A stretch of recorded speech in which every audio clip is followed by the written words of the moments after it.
I have a quick favor to ask before we start. I'm not even asking 30 seconds of your time. If you have been enjoying the 90% Healthy podcast, which truly appreciate if you hit subscribe, it genuinely helps us grow and reach more people and keep bringing you thoughtful conversations about health that actually moves the needle without losing your mind. We're really, really grateful that you're here and continue to be. Now let's jump in the episode. Welcome back to the 90% Healthy podcast. I'm your co-host, Klaudia. I've got Dawn here. Hey, Klaudia, how you doing today? Doing well. So I You're can't getting ready to complain, go on especially. vacation, so you got to be doing really good. I'm going on vacation in a week. Well, it's work and vacation Good for after. you. Regardless, can't complain. But today we have a guest who I wanted to bring on after some people who may be following my page have realized and have seen that I did blood work recently. And it came back telling me that I'm 10 years younger than what my real age is.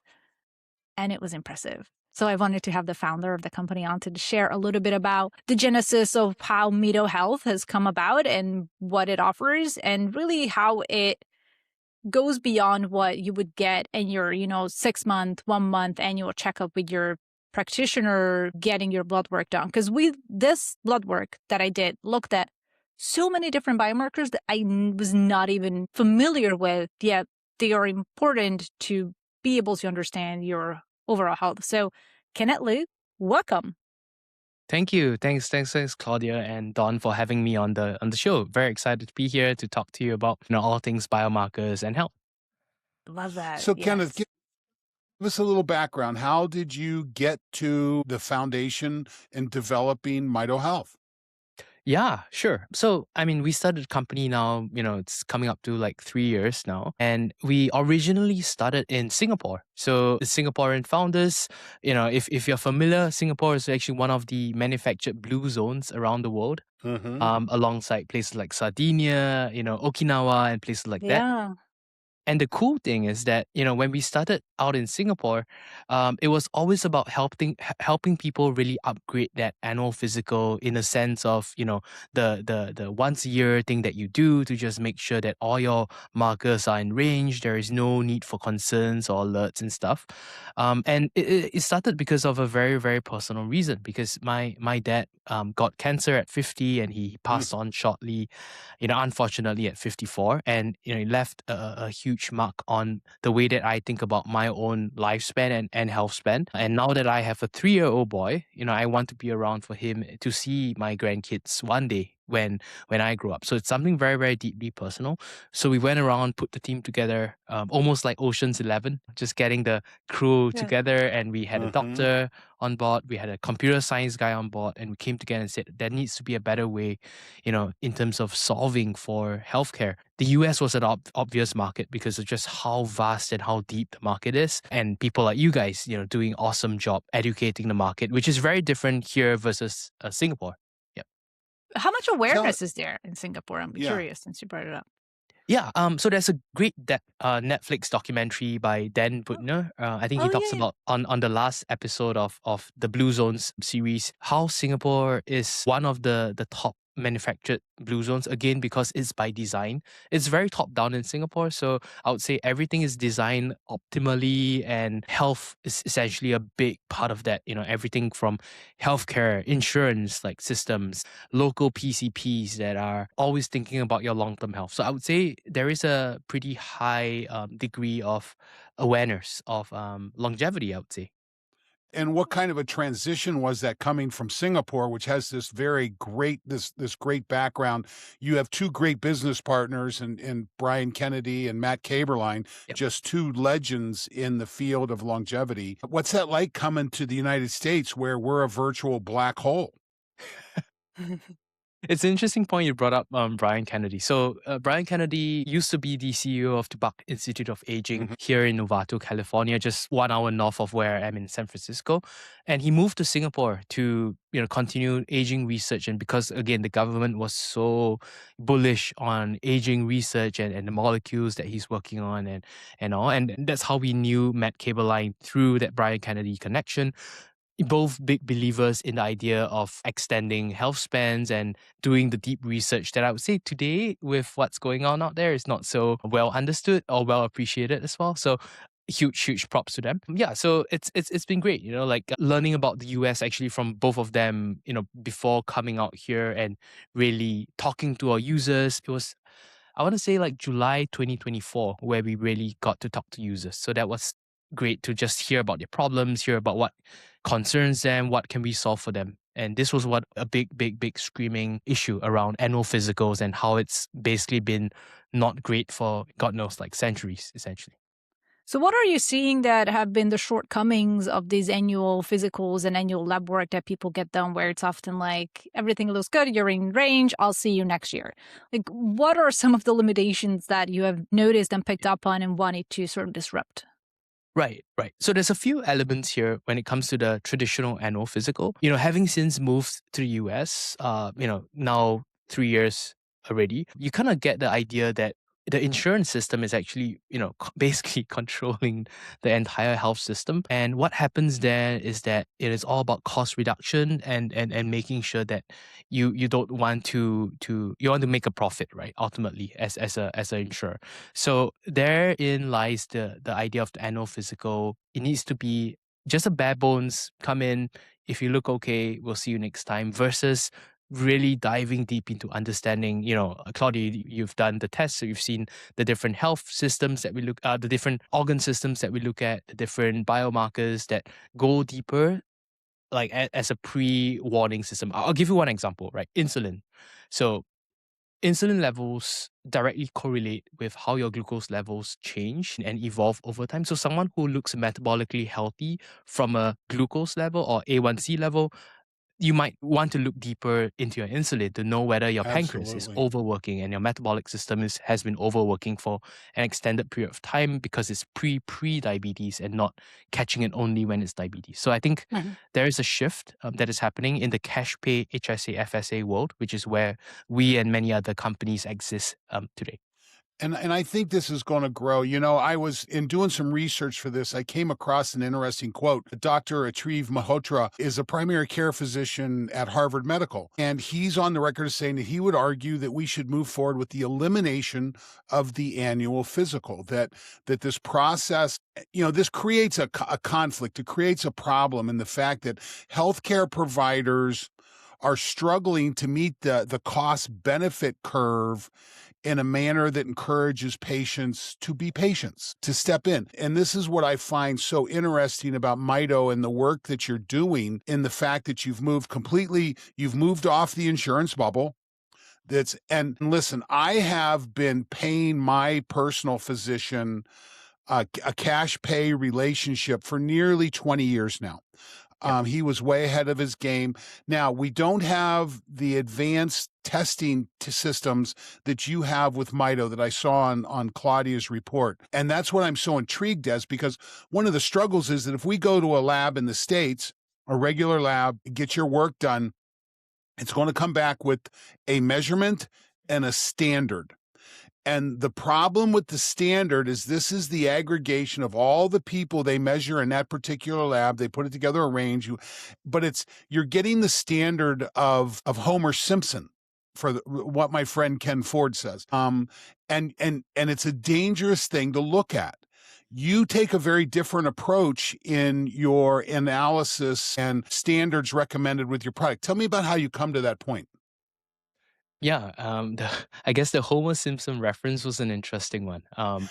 But I would say it's a good one, because I would say an average American, right? Like Yes. an average American, who lives in a suburban part of the country and lives a regular life. And I feel like there are many of us. I mean, many of your listeners of this podcast are probably also not wanting to be an average Joe, and that's where you need to have personalized reference ranges that account for a few things, right? First, ethnicity, that's a big one, age, and gender. So I would say these three sort of subfilters are important, subcategories are important to have a truly personalized concierge doctor experience that was never possible before AI. So AI has really opened up this, I would say, good can of worms in terms of like deep personalization as to, again, ethnicity, be it you're Hispanic, Asian, white, black, or the secondary factor would be age, and then the tertiary factor would be gender. So those elements do matter for every single user, and we're able to customize it accordingly to them. So that's true precision, like health, precision wellness around built around your biology, essentially. And then in terms of some of the biomarkers that were on that list, as I mentioned, it was nearly 100, if not more. And there was this one that was in relation to, and you may have touched on this, but we didn't name that biomarker, that HOMA-IR. Why is that such an important one that is often left out, yet it should be looked at? Yeah, you're referring to HOMA-IR, is it Yes. insulin resistance? Yeah. So insulin resistance basically looks at the calculation between your insulin and glucose levels. And again, without the insulin number, you can't get to that HOMA-IR number. And again, that's a key definition of like whether you're pre-diabetes versus like whether you're already reaching a diabetic level, which most of the healthcare system catches only when it's too late, not when it's pre. The early warning system of what we are designing, and in fact there are many others working in this field as well, working towards, would ultimately help you make a lot better decisions when it comes to your metabolic health. So for example, I'm on the Lingo. So shout out to Lingo. So I take my metabolic health very seriously, and I'm doing this with my mom for Mother's Day because it's Mother's Day around the corner. And both my mom and I got a Lingo to just compete and track to see how our glucose levels are moving. So this is directly because she discovered a HOMA-IR and as well as early insulin resistance that suggests that she might be pre-diabetic, that I want to like take matters into my own hands and not wait for the doctor to tell her that it's too late, you know? Tell me about how HOMA-IR aligns with like a glucose tolerance test. Because right now, if you go into a typical general practitioner and you're looking at insulin, they're going to do a glucose tolerance test, which is a yucky test if you've ever done it. Bombarding your system with glucose to see its response. And I've always believed insulin was critical because I believe we're going to have wearable sensors like your glucose sensor that will eventually measure insulin in real time. I think this is relatively soon. I don't know if you've seen this or not, but how does HOMA-IR align with glucose tolerance? Yeah. So when you talk about the glucose tolerance test, you're probably talking about the OGTT, right? The oral glucose tolerance test where they make you drink. Oh, it's awful. And then you do 3 consecutive draws. Is that the one? Yes. Yeah. So that's usually like, so fun fact, most women who go through the second trimester of the pregnancies would go through that as well to prepare test for gestational diabetes, which only happens during pregnancy. So it's something very, very unique. And like based on the health system we understand today, only if suspected that you are likely to be insulin resistant, then they put you through that. So most of our clients would already use a regular one-time blood test like Klaudia has done, like a one-time blood test that tests for glucose, tests for insulin, to derive that insulin resistance calculation, which is the HOMA-IR. So I have the formula right here. So it's HOMA-IR like equates to fasting and glucose time fasting insulin divided by 22.5. So that's the actual formula. I just wanted to get it right, which basically points towards the insulin sensitivity way earlier before you even need to get to an OGTT to begin with. Very good. And very good. For me on that personal level, that was very important because in my early 20s, I was diagnosed with PCOS, which manifested as early stages of insulin resistance. So taking control and really optimizing my insulin sensitivity has been a lifelong journey for me to make sure that I am optimal. So just seeing those numbers have really, and I do the CGM occasionally, seasonally to kind of check and see how my blood sugar is behaving. So it's really, really validating to see those numbers in the right range. And speaking of range, I wanted to ask about how you're determining, because even the language is different from what most people may be used to, because we're talking about optimal, which in this world of longevity, that's what people want to get to. So we've got optimal, we have acceptable, and we have risk, I believe, is the third one. So what was the thinking behind those terms? Yeah, so working closely with Dr. Ryan, who is my co-founder, MBBS, as well as our advisors, we basically created these reference ranges that looks at an average human being. So if you walk into Quest or LabCorp today, once you get the PDF readout, on the right-hand side of every report, you kind of find a reference range. So that's what we call a generic reference range. And The like Homer Simpson range. the Homer Simpson range. Yeah, exactly. So Yes. most of the time they would say, okay, you're outside of the range or you're inside the range. But again, we don't want to compare to average Joes. So Right. what we want to do is to create the bandings of what we call warning, borderline, acceptable, and optimal. So the one which is usually most nuanced is acceptable and optimal. So optimal is like a band that depends on, again, on your ethnicity, your gender, and your age. We classify what is optimal for you and then what is acceptable. So Mhm. most people are unacceptable, but if you are really in optimal, kudos to you. And it usually reflects in a lower biological age, which uses 61 of these biomarkers to pull it all together to present to you a simple and hopefully easy enough to understand metric of how you're doing in your health. Kenneth, have you started looking at other, besides blood markers, have you started looking at alignment of like lean mass or exercise minutes or resting HR or resting HRV? Are you starting to integrate that in? You've got a nice AI engine running on top of your data. Are you able to bring in these other indicators? Yeah, so I guess interestingly, I was looking at the Hits Up Health episode that you guys did as well. Oh, Prior to this, I think Hits Up Health is a good platform to do that synthesis of that data. We operate more like a concierge clinic, without really okay. being a clinic. So we look at what really matters to you versus what is all the data points that you want to put. To answer that question, we do have the ability for you to import data.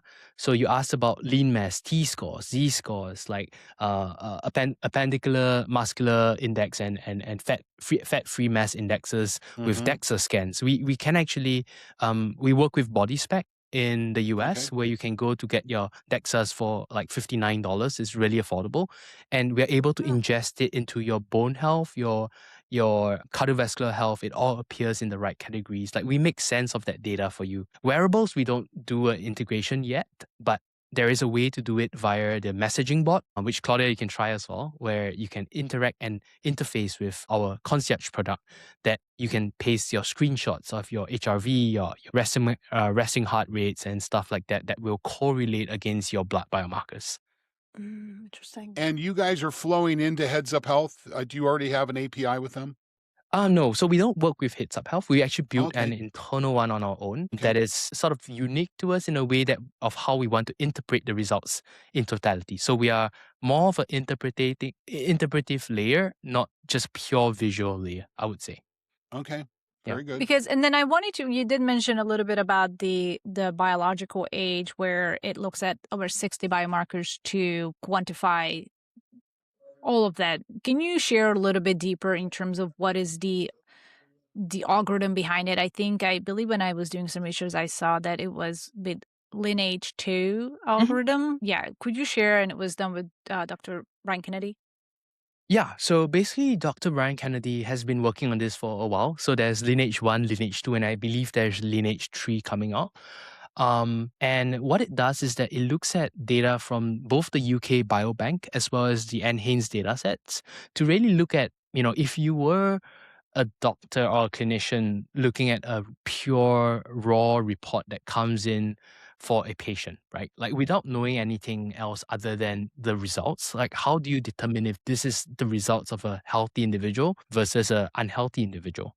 And doing all that research, all that science behind that to really map out the variables that go into, or the principal components that go into this thing called lineage, right? So there's over 60 biomarkers that we look at, and you can actually see on your dashboard, like what is working well for you and what is working against you, to essentially know what to do with the things that are working against you to then improve your health. So I mean, there is like a paper, we can put it in the show notes, I guess, on the Lineage 2 Yeah, for sure. paper, that you can Mhm. actually see what all that 60 biomarkers are accordingly. Yeah. And then whenever there are these action plans generated, I think we've mentioned briefly that there is a sophisticated AI at work. Where does the human get looped in? Is a human overseeing any of this? I think I still have a consultation that I have yet to get scheduled for Yep. just interpretation of the data. Where does a human come in? It's not completely Yeah. humanless. Exactly. So it's not completely humanless, and I think that's by design. So we definitely think that AI is a great enabler, but there needs to be a human in the loop to really like process all that results for you. So the human comes in once your data comes back.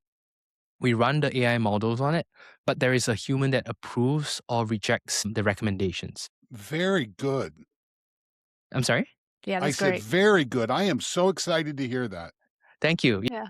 It's AI today is not at the point where we feel it's completely ready for that handoff. So it's still important to do that. And the consultation is as well as a big, big, big thing that many of our clients love. So if you read our Trustpilot reviews, if you read the testimonials, they love the consultation with Rhonda. So Rhonda is our health coach, basically a health coach that talks to the members to go through the concerns with them, because most of the time you can use the concierge product, you can use ChatGPT or Claude or Gemini to get a first layer, but the second layer in terms of like validating those outputs, it has to be with a human. So that's why we still have that human to do that consultation, and let me know how it goes for you as well. For sure. This Very is cool. interesting. Again, I mentioned Ken Ford a minute ago. Ken is the director of a facility in Florida called the Institute of Human to Machine Cognition, and they do a lot of AI human performance work. And Ken's background is in artificial intelligence.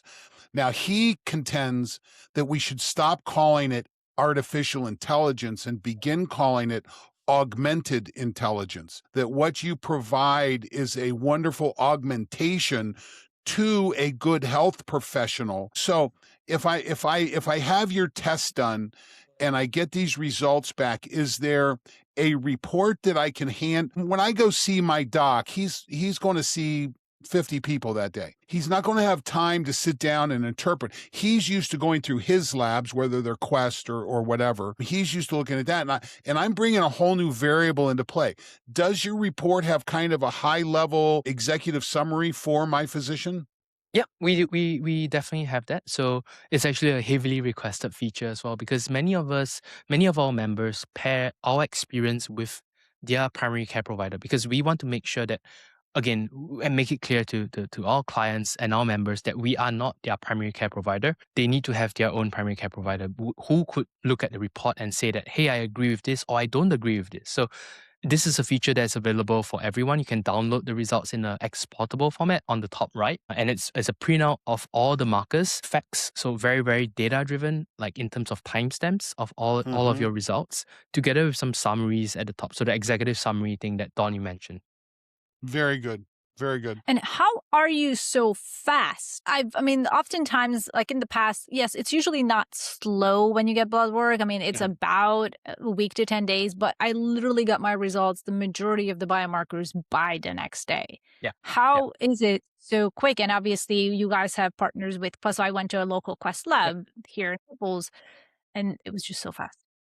Yep, exactly. So there's two layers to this. First layer is that we debated heavily whether we should release the results before everything is in. But there is a certain delight to it. It's almost getting a test report card or a vehicle inspection report because ultimately it's like a vehicle. And you kind of want to get, to know already, like once the results come back. So the first cut is usually when some of the results are in, but usually not the full analysis. So the full analysis with the human Rhonda, like Rhonda looks at the results, like she would only spend the last point where all the results come back in, usually around day 3, day 4. Then she processes them all together at once. But clients like yourself would already start getting the results way earlier. Yeah. Yeah, I think we do have a lot of listeners who are just like Don and I, like, I'm excited to get my blood work back. Yep. Like, give me the data. It's Yep. very exciting. Yeah. What's interesting about this is the generational approach, Kenneth, is that, I worked for a company called Longevity Labs for several years, and that's how I got to follow Brian Kennedy and the rest of your partners. And honestly, I don't want to have my blood taken. Okay, I've been on this earth for 64 laps of the sun. I've had lots of blood tests done. I've got a pretty good handle on where things are at. It's to that point. Do you see a difference either? I know my wife loves to have her blood done, likes to have analysis done. Klaudia obviously got all excited about it. Do you see? And I was going through I was reading through another paper of maybe it was someone at your lab that had come in that his wife had made the appointment for him. And so there's a lot of gender differences in this. Do you see that coming out in the consumption of your product? I would say one of the unique things that we do is that we do have this family disease tree thing that we make customers fill in. Like it's part of the onboarding. I'm not sure if you did Yes. but most of our clients like to see people that they care about take control of their health as well. So, and usually in your family circle, there's usually one person, most likely is both of you, who are the instigators, right? So it's like, oh, you should not eat this, you should eat that, you should eat this supplement, you should go vitamin D because you need more sunlight. Um, and all those things, right? And usually it's the mother or the wife. Yeah, so purchasing decisions usually are the wife, and then they buy bundle deals because we offer bundle deals as well, where you can bring bring a friend or bring a family member. Yeah. Very cool. Very good. Very good. So if when you said you got into this because you lost your father from cancer, are you seeing markers for the particular cancer that took your father? Are you able to track the onset of that? Because we're starting to see a lot of proteomics develop around cancer detection and so forth. Are you able to get in front of that for yourself? Yeah. So the interesting thing is that his was a brain tumor. So brain tumors are basically not identifiable by blood because it doesn't cross the blood-brain barrier. So not in particular for the brain cancer side of the things. And for that, you need to do MRIs, which we do partner with Prenuvo as well, where you Okay. can get your Prenuvo scan within the Mito platform and interpret the results together with your blood work. But I do tests on the prostate, also the prostate markers, the cancer markers, the PSA markers within blood work that tell. Colorectal. It looks like we got a colorectal marker coming in the blood. We got prostate. We've got a few.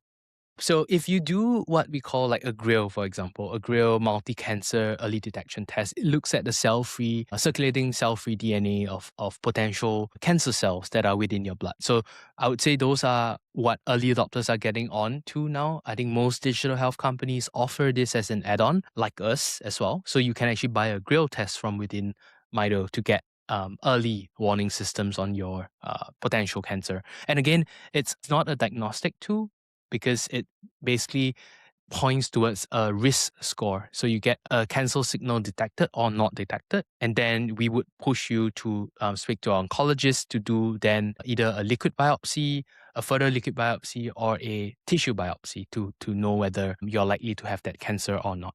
Interesting.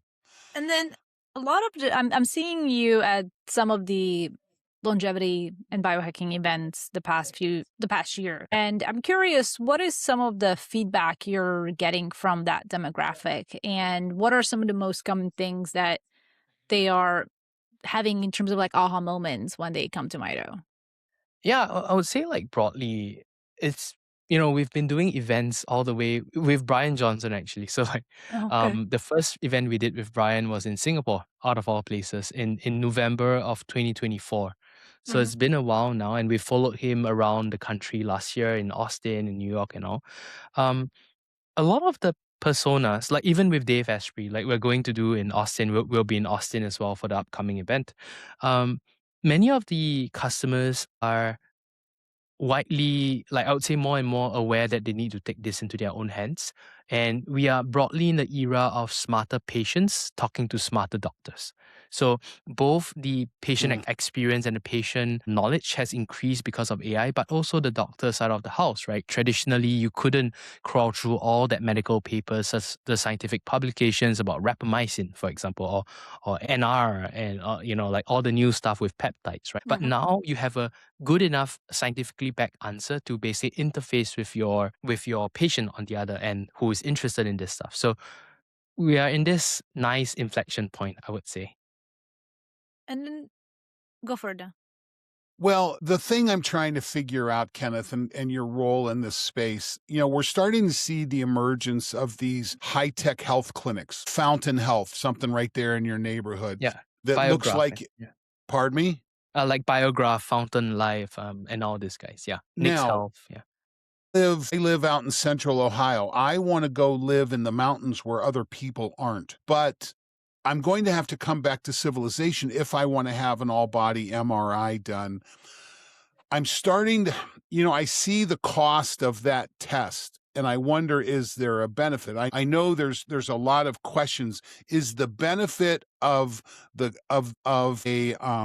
colorectal scan, is it worth the benefit that comes with it? Because that's actually a real question. Getting blood taken, it looks to me like you've got a tool here. There's Quest labs everywhere. If there's Yep. a hospital, there's a Quest lab. Looks to me like you've built your program that you are available pretty much across the country, regardless of where I live. Yep. It's exactly that point that we found as well in our member base where you might not live on the East Coast or the West Coast, or you might be in the Midwest, you might be in the middle of the country that has a Quest but doesn't exactly have a high-end Fountain Life or one of Mm-hmm. these high-tech clinics. And how do we then replicate that experience for you as an individual living in the mountains, right? So I guess going to your nearest Quest, getting your bloods Mm-hmm. done, and getting a really high degree of like insight.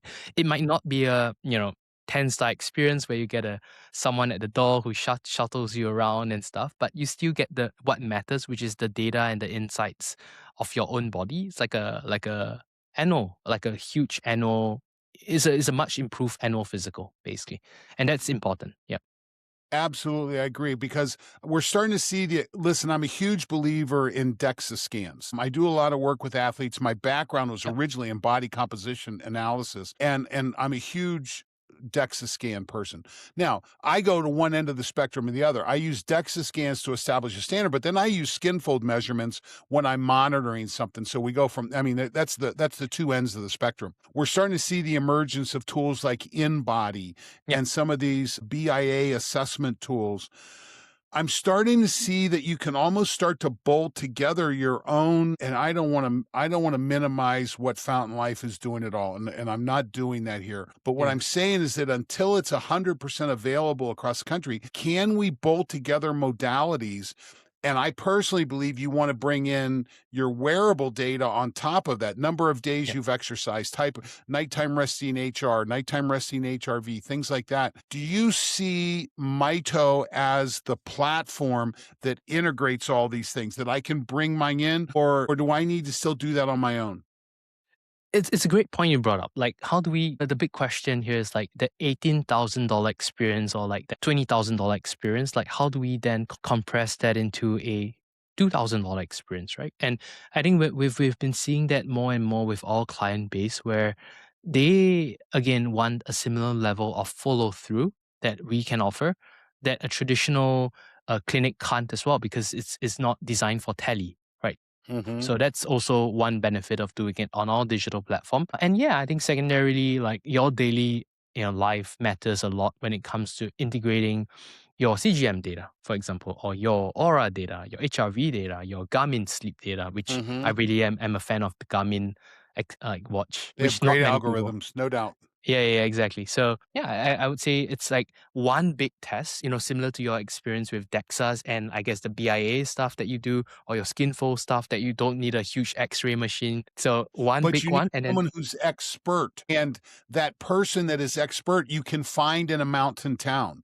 You can find them in a rural community and they may have a little personal training center and they've gone to get the training done.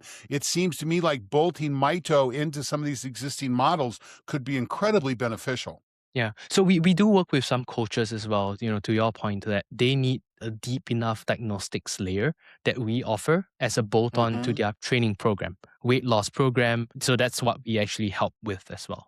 Love that. And there are a lot more tests than what I took, because I just did the most basic, like the one that gives me all my Yep. baseline stuff for Yep. general health. Can you share a little bit more about, there's one about fertility and I think how many, you can calculate how many eggs I have, which was Yeah. something I was totally thinking about. Yeah. What else do we got?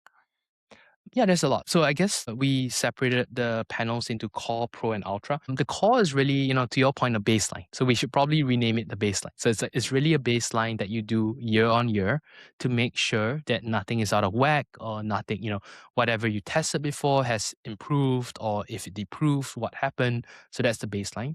We have the pro, which adds on a few other additional stuff like your heavy metals, like your cardio IQ, which looks at cholesterol particle sizes and stuff like that. And then you have the ultra, which looks at the Galleri cancer testing, as well as a gut test, which looks at your gut microbiome, that we pull all that data in to make sense of, for you. There are sub add-ons like the STD testing, you have sexual health testing, you have your women's health panel, which looks at fertility markers. Again, AMH would be the one that you would be interested to find out, like anti-Mullerian hormone, which looks at an approximation of the amount of eggs is correlated to the amount of eggs women would have like in the fertility years. What else is interesting? So cardio IQ, I talked about cholesterol particle sizes, omega check. So omega check looks at omega 3 and 6, also crucial for your bone health and brain health. Yeah, I would say those are the big ones that people add on. And and allergy panels. So we have allergy panels, which is a huge proponent when it comes to both environmental allergy as well as food allergy sensitivities, that we've bundled it all into the panels itself. And Yep. there was one marker that I really enjoyed seeing in that core package. It was mercury. I have never had my mercury tested, and I do enjoy fish, although I know I don't eat a lot of the types of fish that mercury would Like be. tuna, I don't right? have a Yeah. lot of tuna. I'm more Yeah. like a salmon and sardine type of girl. But I was curious to where it would be, and I've never seen that particular biomarker on a lab test, and most of the time it would require, I think, a hair clip or whatever to get heavy metals tested, and I just never got around to do that. So it was very, very lovely. That's cool. See that. Awesome. And I mean, there is an expanded heavy metals panel which looks at arsenic and lead. But again, Yeah. I would say it's not so relevant for like regular people unless you're like environmentally exposed to these things. Or again, if you eat a lot of tuna. Yeah. Well, Klaudia, our friend Tommy Wood that we had on, 4 episodes ago, will tell you that the benefit of the fatty fish is far exceeds the risk of the mercury that comes with it. So that's what's so interesting about this time we live in. And we have access to so many people who are very expert in this. We don't have to depend on this one person that we go see 1 to 4 times a year. And we're able to aggregate this on our own and build the understanding of that. And I see what you're offering here as a huge part of that. That's so exciting. Thank you. Appreciate it. What? 2 things: celiacs and cortisol. Yep. Yeah. Celiac, Tell me about it. Yeah, celiac, I guess, is closely related to gluten intolerance. And again, it's also one of the add-ons that, some people might suspect that, you have gluten intolerance and you want to know whether you have celiac disease. And some people, I mean, like not majority, but some people do it if they have the symptoms. The other one would be, sorry, what's the other test? Cortisol. Cortisol. Yeah, cortisol, I think, is in everyone's base panel. So in the baseline, obviously 8 a.m. cortisol, like stress-related markers, whether your body is inflamed. We look at it alongside things like HSCRP, which is the high sensitivity C-reactive protein markers, and other inflammatory markers as well that might be in your bloodstream. So we don't just look at cortisol as a hormone because it might be high or low depending on how you wake up that morning, and then we look at it alongside. Do you tag the test with a time of day? So if I get measured in the morning, my cortisol should be the highest of the day versus if I have the test done in the evening. Yeah. So we do, it's like a fasting test. So like we don't say you have to go in at 8 a.m., 9 a.m. Okay. Yeah, but it is a morning test. Like I believe like Klaudia, you went in the morning as well? Like 8, fasted. Yep. Yeah, you want to be that first one because you don't want to. Oh, it was if you're already hungry, busy. Yeah. It was wild because apparently the Quest Labs opens at like 6 or 5:30. Wow.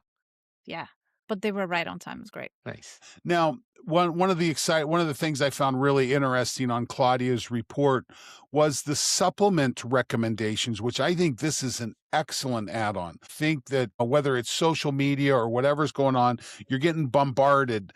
And I'm watching Apple Watch make a joke of it in their commercials, talking about, coffee spiking your cortisol and this and that, and standing ruins your knees. So I see this coming to the point to where advertisers are using it as a an advertising pillar, but you're coming in and saying, okay, listen, this makes a lot of sense. You might want to take a look at these supplements. Yep. So the way that we look at it is really based on facts, right? Like, do you have any micronutrient deficiencies that we can look at? And usually deficiencies are those nagging things that, get in the way of your daily life, right? So vitamin D levels is a classic one that I would say Mhm. most of our members, 80% are deficient. I'm deficient as well Right. because, we sit behind the computer all day That long. was And, good. oh, yours was But good. I do take vitamin D. Yeah. Yeah, But it was in like, it was 70 or something. It was good. And good she stuff. lives in South Florida. And South I also Florida, live right? in a That's sunny the big state. one. I have lived Yes. in a sunny state for the past 10 years. Have you not lived in a sunny state since I've known you? Goodness gracious. I think ever since I I've known you, mm, it's California, yeah. Arizona, Florida. Yeah, always sunny. Yeah, I do enjoy my Yes. time outside. Yeah. That's Claudia's life. She's a sun goddess. But I do need to get on that omega 3s, which was one of the recommendations. So Mhm. it has been because I usually have fish a couple of times a week ever since I moved back here in Florida because I have a lot of meals with my family. They're not massively big on fish. So I don't get as much fish in as I would like. And I think that may have shown up in terms of that CRP or inflammation or whatnot. So I think Right. that would be helpful to just equate or at least balance that omega 6, omega 3 ratio Yep. out Yep, a bit exactly. more. And I would say most of our members, once they know the deficiency, they make some tweaks and you can actually retest that one thing that was off. So you don't Mm. have to do, I think you probably drew like 7 tubes of blood, 8 tubes of 8. blood, Mhm. 8. So it's a lot, right? But most people don't want to do that many tests. So you can actually just draw one tube and then you can look at least 10, 15 things in that one Oh, tube of blood. Yeah. I didn't know I was going to get lightheaded going to get this test done. Don't worry, it's okay. It's a safe environment. Like Quest, we Yeah, trust yeah. Quest. Yeah. Claudia, don't forget HRV Plus from Mode and Method is also a great that is omega-3 true. supplement with SPMs. So let's That's go ahead and true. get the little commercial in there. Nice. Um, Nice. Pun so intended. this is a great Kenneth, I'm going to say it. I don't want you to be offended by this. This is a great start. When do you see yourself going away from just blood, perhaps? When I was working with the Ohio State University, I always felt like I have these athletes coming in. I don't know who they are from Adam. They're coming into my program. I got to get them plugged in somewhere. I always wanted to do a stool sample, a blood sample, a urine sample, look at urine acids, a fitness test, perhaps, so that I could profile this young person coming into my program so I could really find something to work on. When do you see your program emerging beyond just blood work? So right now we already do partner with like Prenuvo for scans, body spec for Prenuvo for MRI scans, body spec for DEXA scans. We work with like Tiny Health for gut microbiome testing. Okay. So it's I would say modalities wise, like testing modalities, it goes already beyond blood work. But blood work still has a lot of answers that would say, most average Homo Simpsons equivalent would have a good baseline to start with, and then they go deeper and deeper. Yeah. Very good. Yeah. How Okay. frequently do you guys recommend retest? 6 months or a year? So the answer really lies as depends on what the markers look like, right? So we have clients who had requirements to test like within 2 weeks because something really looked really off, right? So we had to like retest quickly. But on average, most people retest within 6 months average, and then 1 year for the full baseline again, and then 6 months is usually for the areas of improvements, I would say. And then are there any additional biomarkers that you don't have yet, but you are interested in bringing in? Is there anything that is on the horizon? Yeah, there are some advanced stuff that Quest doesn't even do yet. So a little bit on the reps, but it's cancer related that we're excited about to really help people stay away from cancer. Our job is to keep you away from every disease, right? So when there's always new research, new testing modalities in the market, we want to offer it to our users. Yeah, it's a bit under the wraps now, but yeah, there are tests like coming up in the horizon. Yeah. So what I hear you say is your partners are the constraint at this point, that you know it's out there. It's about, can I get this integrated into my partner's lab? That, because I'm assuming you're using their labs to do the analysis. They're not drawing it and sending it to you. They're running and then you're handling the data. Basically, yes, exactly. Yeah. When do you think that comes along? How do you see that improving? Do your partners do a nice job of upgrading their capacities? So the nice thing is that the whole industry is moving at really lightning pace here. Every digital health company is pushing because there is a commercial interest to move it along that is Mhm. outside of the insurance ecosystem, right? Because the insurance ecosystem is all about billing codes, ICD Oh, codes. And so this is like very private, where biohackers like you and I and the listeners of this podcast are interested to not die from cancer. So that's why we will figure out on our own what tests we need to do. And then it's on us to push the labs to get it live. So I would say within the next year, there is going to be more and more of this kind of tests coming to market. I've always called insurance as illness treatment finance systems. Basically. It's Yeah. not health insurance. It's illness treatment finance. And until we change that, until we get on top of that, it's going to continue to be that. Yep. 100% agree. Absolutely. I have a quick question before we slowly come to wrap is a little bit because we talked about all the cool things that have happened and it's been most people, your members are welcoming all of these initiatives and innovations. What has been, if there has been any, when you were starting out, any pushback? And have you had to deal with or handle any pushback, whether it was regulatory or whether it was from partners? Yeah. I would say, like, as an industry, because we are cash pay and HSA, FSA payable, Mhm. it's been very much consumer driven. So it's not like a payer model that the government would want to like push against. The only one I would say is like there is constantly this idea of over testing. So if you've seen the idea of over testing, like someone does an MRI, they discover some polyps here or some nodes that look like nodules that look really concerning, and then you do a tissue biopsy, you do a subsequent biopsy that results in complications like pneumonia, infections. So I would say that is one fear that is constantly people have, like they're afraid of. But otherwise, I would say because we are in the era of smarter consumers and smarter doctors, it's less of a concern, I would say. Mhm. Interesting. This is, I'll tell you, having lived in this biohacking space rather intensely for the last few years and seeing the way it emerges, but I've stepped away from it in the last year or two back into the, what I call the real world. And it's interesting to see the dynamicism between the two systems and wondering when, what's going to come out of the biohacking into the traditional medical space. How hard is the traditional medical space going to fight this? I have many friends that have degrees in medicine, and they run the gamut as to how the system should work. Ultimately, it's going to be a consumer-driven decision, I believe, because frankly, our current healthcare system. I mean, how does Singapore manage it differently than the United States?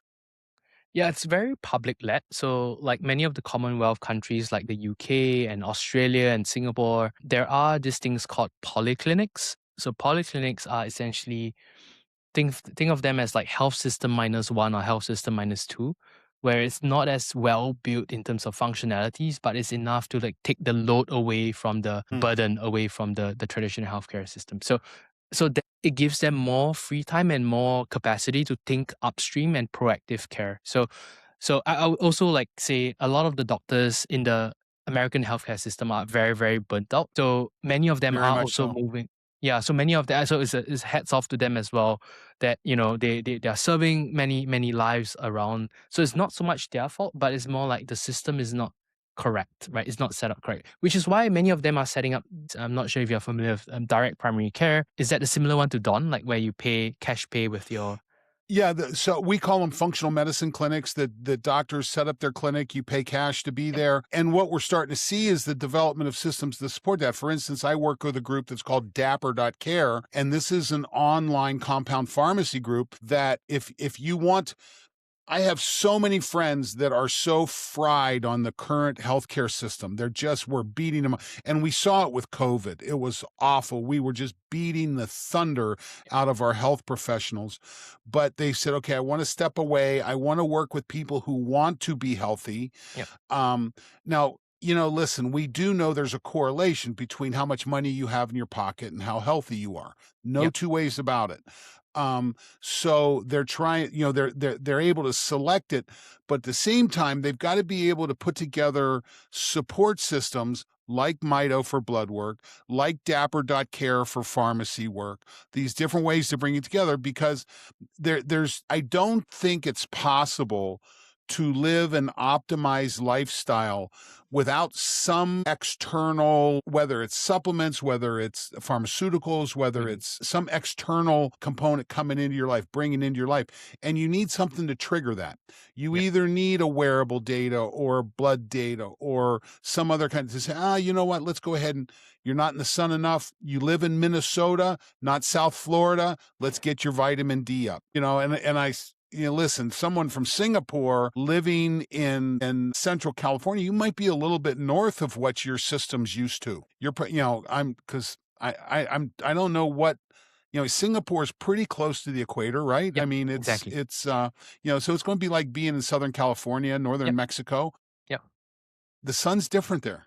Exactly. It is. It's very, very hot. It's summer all year round, but it's very humid. So I guess there are some nuance and differences there. But You yeah, need to go spend some time with Klaudia in Naples, Florida. It's sunny all they'll be around right and on. it's humid as all get out. Yeah, it's wild. It's And the I tropics. on this podcast we talk a lot about how data triggers behavioral change. And I wanted to ask a little bit about just if there was any in your personal story when you saw a data point, whether it was blood marker or MRI or what have you, that made you go, okay, there's a shift that needs to occur. And then that number did move the right way after the lifestyle change. yeah. So I was in a biohacking event in Amsterdam like 3 years ago, and I guess the cool thing there was that I was walking around the booths and I always knew my insulin and glucose were not the best. So I stumbled upon Prolon. So I'm a fan of Prolon. I'm not paid to Love say this. Prolon. Yeah, Go, I'm we're all not for it. partnered with them in any way. But yeah, Yeah. I've been doing the fasting mimicking diet because I generally like to fast, but I've not done extended fast before.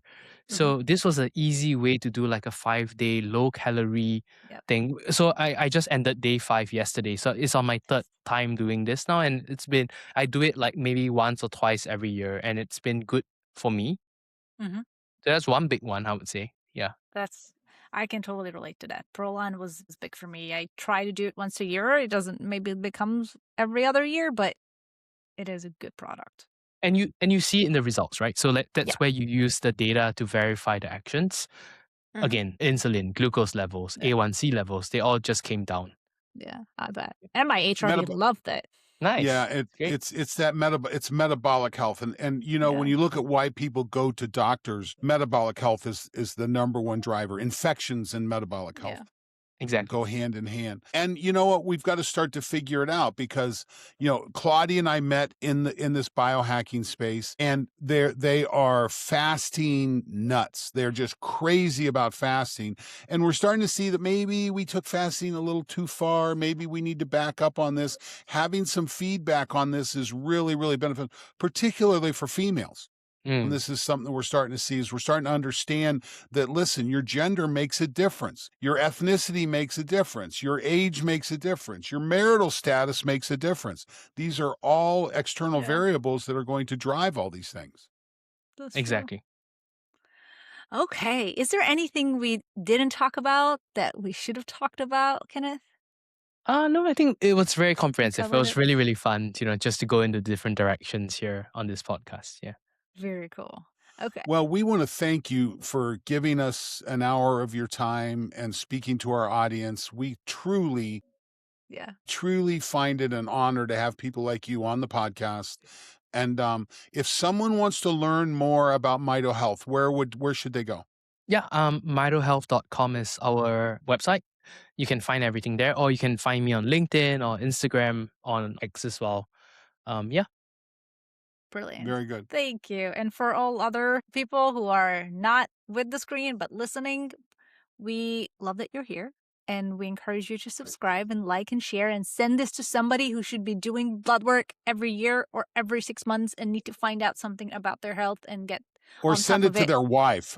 Send it to, don't Yeah, send it to them, send send it it to to the their wife. wife. That's what we figured out. Yes. She's Exactly. the one who makes the decisions, the CHO of the family, Chief Health Officer. Yes. Very cool.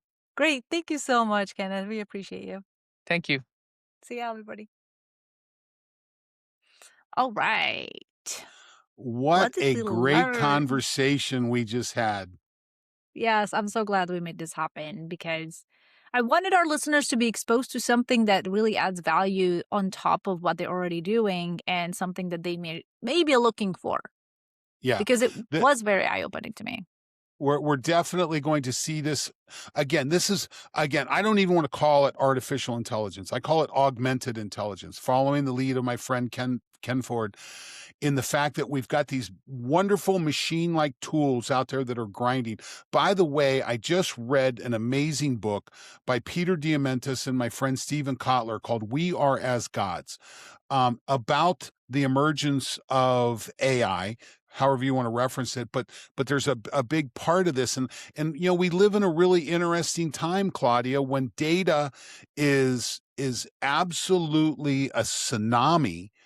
But our challenge is, how do we get it, make something out of it? How do we adjust our lives? How do we impact so that we can, again, meet that goal of living better, having the physical capacity to enjoy the life we're given? Our definition of fitness, and Mito, it just seems like a great tool for that. Oh my goodness. I love that you said we have a tsunami of data. Data is a tsunami. That I will use that. That's Well, good. Not copyrighted. Hey, Yeah, that's a great metaphor. if you want to learn more, if you've got questions, you can reach out to us. You can find me. My website is trainrecoverwin.com. Don't judge me. I wrote it. It's very basic. But if you need to get a hold of me, you can. Lots of information. Or you can find me on LinkedIn, Really Don good Moxley stuff. on LinkedIn.